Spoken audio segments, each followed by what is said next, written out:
Assalamualaikum warahmatullahi wabarakatuh. Salam warahmatullahi wabarakatuh. Salam guru penggerak. Bergerak. Perkenalkan, kami calon guru penggerak angkatan 11 dari Kabupaten Cianjur dengan saya Deki Diaka dari SDN Petujuan 1. Saya Pak Agus dari SDN Sukma Jaya. Saya Yanti dari SMP Negeri 1 Ramadan.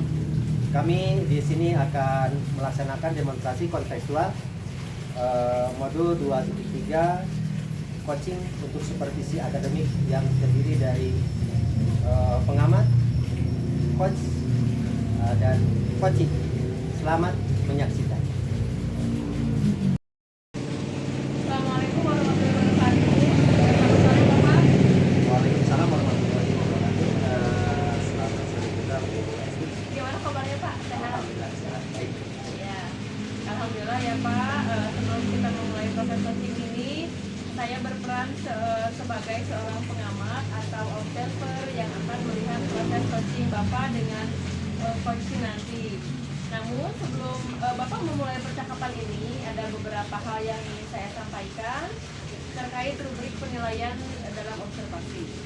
Nah, untuk rubrik penilaian yang akan menjadi acuan saya adalah saya berharap dalam proses percakapan nanti Bapak sudah memiliki prinsip dari seorang coach, yaitu kemitraan, kemudian proses kreatif dan memaksimalkan potensi, dan tentunya Bapak juga sudah memiliki kompetensi, kemudian proses kreatif dan memaksimalkan potensi inti dari coaching yang meliputi presence, yaitu kehadiran penuh, kemudian mendengarkan aktif, proses percakapan Bapak ketika melakukan sebuah coaching.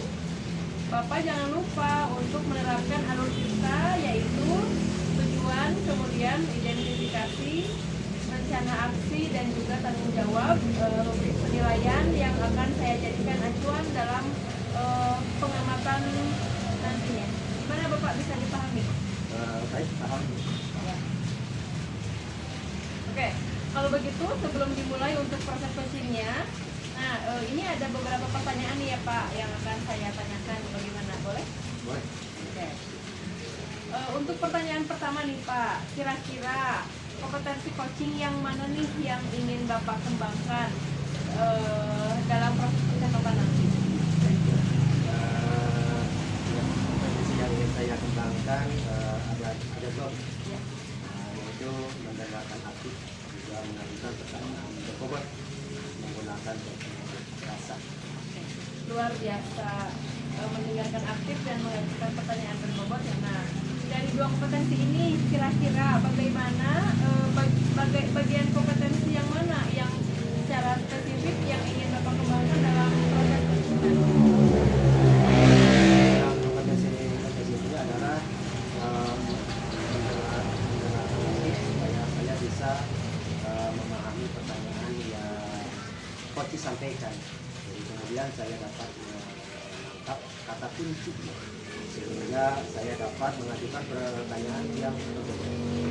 Nah, Bapak untuk pertanyaan tadi tentang indikator pencapaian, kira-kira tolak ukur yang bagaimana nih terkait indikator pencapaian yang ingin Bapak tuju dalam proses percakapan nanti? Indikator keberhasilan yang ingin saya bikin, yang pertama bahwa ketika nanti coaching saya menerapkan alur saya secara runtun, kemudian saya bisa menggali ide-ide dari coach sehingga agar beliau dapat menemukan solusi atau permasalahan. Oke, baik. Semoga dari indikator yang sudah Bapak sampaikan terkait prosesnya meliputi kita ya, kemudian ide-ide solusi dari coach bisa tergali dengan sangat maksimal. Semoga bisa tercapai dalam proses percakapan nantinya. Hanya itu Bapak yang ingin saya tanyakan, dan selebihnya setelah ini Bapak silakan bisa memulai percakapan dengan coachingnya nanti, dan saya berharap proses percakapannya nanti bisa berjalan lancar sesuai indikator keberhasilan dan pencapaian sudah Bapak tentukan tadi ya. Oke, terima kasih, mungkin itu saja Pak. Siap, Bu. Saya akan Oke, baik, silakan dimulai proses coaching. bagus ya, ngobrol kita agak lama, tidak lama ya. Mungkin 10 menit atau 15 menit karena ada kegiatan lain bagus. Bapak ingin dapat apa dari percakapan? Ya, mudah-mudahan ada sebuah solusi sehingga saya menjalankan proses KBM terhadap kandidat saya yang kebetulan mungkin psikologisnya tergantung gempa bisa kembali normal. Oke.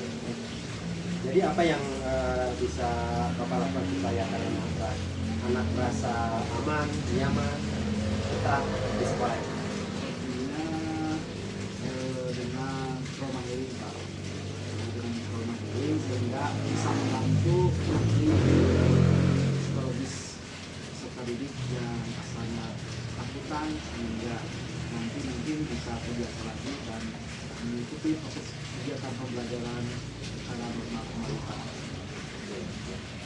Ya, jika menurut diurutkan dari angka 1 sampai 10, kondisi murid sekarang berada di level berapa? Di level 6 Pak, di level 6 karena kondisinya berbeda supaya ada yang emang traumanya berat, ada yang traumanya normal saja, biasa-biasa saja gitu. Mengingat kondisi sekarang masih dalam seperti ini, apa ingin anak berada di level berapa? Anak Pak? Tentunya saya ingin normal kembali sehingga berada di level 10 Pak. Baik. Apa yang Bapak bisa lakukan untuk mencapai level berikut Pak? Ya mungkin selain dari trauma ini saya pendekatan juga secara intens, bahkan saya dan rekan juga mungkin akan mengunjungi ke tempat-tempat atau ke alamat yang berada di anak didik saya sehingga mungkin dari situ saya bisa meninjau langsung sehingga saya bisa merangkum apa yang ingin saya lakukan untuk recovery psikologis anak tersebut. Mungkin saya yang pertama yang akan diambil langkah lebih cepat yaitu trauma healing dan siraman rohani dari para ustadz. Ya, tadi kita fokus ke silapan rohani ya, trauma healing. Oke. Dalam waktu dekat ini kira-kira mana kegiatan yang akan Bapak lakukan secepatnya? Secepatnya yaitu mungkin mendatangkan para ustadz ke trauma healing itu sehingga bukan hanya dari psikologisnya tapi secara rohaninya dikuatkan kembali sehingga si anak bisa aware dan bisa ikhlas, sabar karena mungkin dari para ustadz nanti juga akan selain doa juga mungkin ada keterangan-keterangan yang dari hadis mulai dari Al-Quran sehingga untuk mereka peri si anak tersebut akan lebih cepat gitu. Baik, ya. Jadi kegiatan tersebut kapan akan dilaksanakan dan tempatnya di mana, terus seperti apa? Mungkin besok hari Selasa karena ini harus cepatnya ini ditangani, saya akan melaksanakan aksi besok dan tepatnya mungkin di tenda darurat yang ada walaupun misalkan kurang bantu tapi saya punya tempat yang lapangan yang cukup untuk melaksanakan trauma healing dan rapi doa dan ceramah dari Ustaz. Jadi ada tempat aman ya di lapangan karena kan kondisi bangunan Ya, rusak ya. Tidak terasa nih Pak Agus, kita ngobrol sudah agak lama ya. Apa yang Bapak dapatkan dari obrolan ini atau setelah kita ngobrol kali ini? alhamdulillah Pak, saya menjadi lebih yakin gitu ya, lebih yakin dan ketegangan atau kegundahan yang ada di saya itu bisa terobati sehingga saya akan melaksanakan apa yang tadi saya bicarakan secepatnya. Mudah-mudahan dengan itu sehingga si sekali dan siswa yang ada di sekolah kami bisa kembali normal, recovery dari trauma yang dirasakan oleh anak didik saya. Baik, kalau seperti itu Pak Agus, saya ingin mendengar nih setelah Bapak melakukan yang tadi Bapak akan rencanakan ya, apakah ada perubahan atau cerita yang menarik lainnya ya. Mungkin cukup sekian Pak Agus.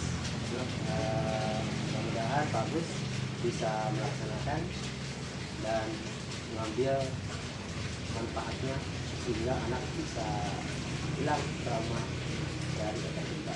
Terima kasih Pak Deki telah bisa meluangkan waktu untuk ngobrol dengan saya. Mudah-mudahan nanti kalau ada apa-apa, kalau misalnya kita baru dan misalkan ada hal yang saya ingin kemukakan atau yang saya ingin melakukan, mungkin nanti saya akan bersama dengan Baik. Terima kasih. salam Pak Deki. Ada saya.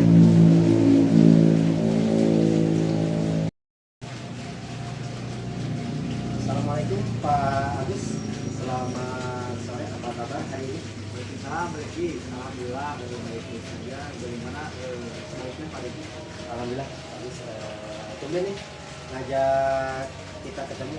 Katanya ingin ada yang mau diobrolkan. Ya, ini tentang pegawai yang ada di sekolah saya karena kemarin setelah terjadi gempa itu sehingga si anak itu berefek psikologisnya tidak betah di sekolah pada itu.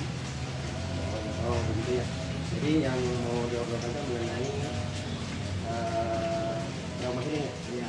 Jadi kata dia tadi ada gempa. Mungkin waktu kita ngobrol tidak akan lama ya Pak Agus. Mungkin ada 10-15 menit Iya. yang karena ada kegiatan yang lain. Bapak ingin dapat apa dari percakapan ini? Ya, mungkin setelah saya ngobrol tentang rumah saya ini, setidaknya setelah diobrolkan mungkin sedikit mengurangi beban yang ada di saya. Harapannya lebih banyaknya mungkin nanti ada saya lebih bisa non saya mohon Dan Bapak telah melaksanakan coaching bersama Bapak Agus tadi ya. Saya amati, kemudian saya catat di catatan saya di laptop. Nah, kira-kira sebelum saya menyampaikan hasil pengamatan saya, apa yang Bapak rasakan? Dari kegiatan tadi ya, yang sudah saya lakukan tadi, berusaha untuk hadir secara terus mendengarkan apa yang sudah diceritakan. Kemudian yang kedua, saya berusaha untuk menerapkan alur tadi. Saya mulai dari tujuan, identifikasi masalah, kemudian rencana aksi dan tanggung jawab. Jadi tadi saya sudah menanyakan komitmen coach untuk melaksanakan rencana yang sudah disusun. Baik, ini seperti yang sudah saya catat di sini ya Pak ya. Jadi apa yang dikatakan tadi disampaikan sesuai dengan apa yang saya catat di lembar catatan ini. Catatan saya yang pertama bahwa Bapak sudah menerapkan prinsip coaching yaitu kemitraan. Kemudian Bapak juga sudah melaksanakan proses kreatif yang mana dapat menggali ide-ide atau solusi dari coaching itu sendiri. Kemudian dapat memaksimalkan potensi dari coaching. Tadi coaching itu menemukan banyak solusi yang belum terbayangkan sebelumnya, sehingga coaching dapat membuat rencana aksi. Kemudian Bapak juga sudah melaksanakan alur cerita ya, tujuan, identifikasi, rencana aksi, dan tanggung jawab. Kemudian Bapak juga sudah terlihat menguasai kompetensi inti, yaitu mengajukan pertanyaan berbobot dan kegiatan yang coaching yang lainnya.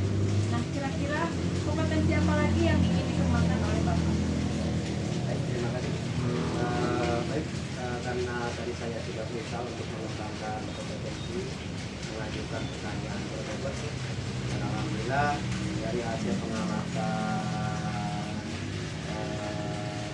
juga bisa kedepannya saya akan menempatkan 2 kompetensi yang yaitu menghadirkan kesadaran penuh dan mendengarkan secara aktif. Saya pikir ini cukup ya Pak ya untuk hari ini.